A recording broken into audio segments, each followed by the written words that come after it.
I don't think it's exaggeration to say that the Ogres were probably one of the worst factions in the game in terms of engaging mechanics. Very clunky to use, limited rewards, and not really that much fun. Well, they've seen a major rework in Omens of Destruction, so let's see what's new. First up, their camps. Previously, they could be permanently placed once you had enough capacity, and this was increased through research. Once placed, these camps accrue their own growth and could be upgraded using gold to recruit the full power of the Ogre's roster, alongside some other effects for nearby allied armies. They could never be moved, and the only real way to keep them safe was by recruiting units that you still pay half upkeep for. This immovable aspect has made them extremely tricky to place, as a useful spot one turn will very likely be totally worthless in 10, 20, even 100 turns, leaving you no way to move them around. Moving over to Omens of Destruction, camps are still placed by armies, but now they only cost meat. The one and only resource you need to build anything in these camps is meat, and that also goes for the camp-sized buildings themselves. No more need for growth. Meat is produced by camps passively from various buildings, but can also be transferred from armies via the new meat transfer system.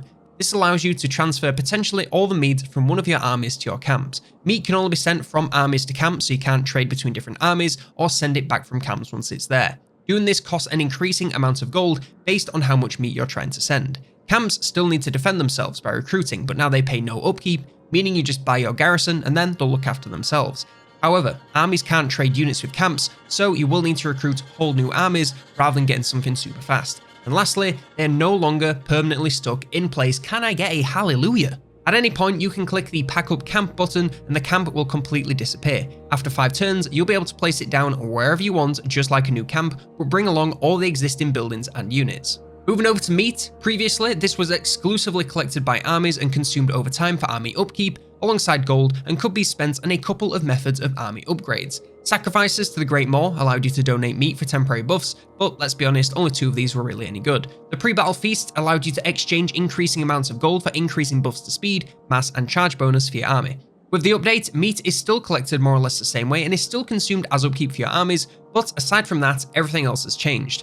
First of all, your level of meat can rise through 4 tiers that grant those same feast buffs as before, alongside unlocking army abilities and reducing upkeep. The offerings to the Maw are still here, but they've been massively buffed and reworked for how they activate. You now choose an offering, and instead of a set duration, they now last as long as you can afford the upkeep.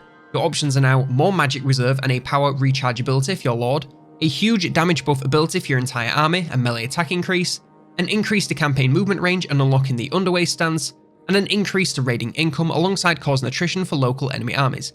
And yes, you can get all 4 at once, provided you can afford the extra meat upkeep. Previously, big names are available for all lords and are unlocked when completing certain specific but rarely challenging actions. Once unlocked, you can choose one of these names to have active, and yeah, that's it. The effects were pretty weak to fit the easy requirements, so once you got the one that you want, you never really thought about it again.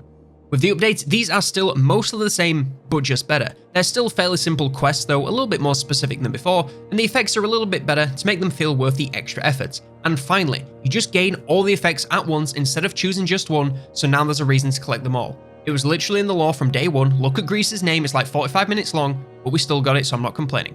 And lastly, bounties. These are random missions from various nearby factions and normally require you to attack an army or a settlement in exchange for gold and other rewards like relation boosts, items, and effects. The gold rewards are rarely enough to cover a modest army for a couple of turns, so these are hardly worth the hassle, especially since they normally mean starting a whole new war to be completed. These are more or less the same, but the gold rewards are increased to make them just the littlest bit more worth for the effort. The Ogre recruitment buildings have also moved around a bit, allowing more units to be recruited without camps, though still nowhere close to the full roster. And the tech tree has also been split into 2 sections for camps and armies, making it a lot easier to navigate and get techs for what you want, rather than having to slog through those that you don't. The 2 base factions have also seen some unique changes to them.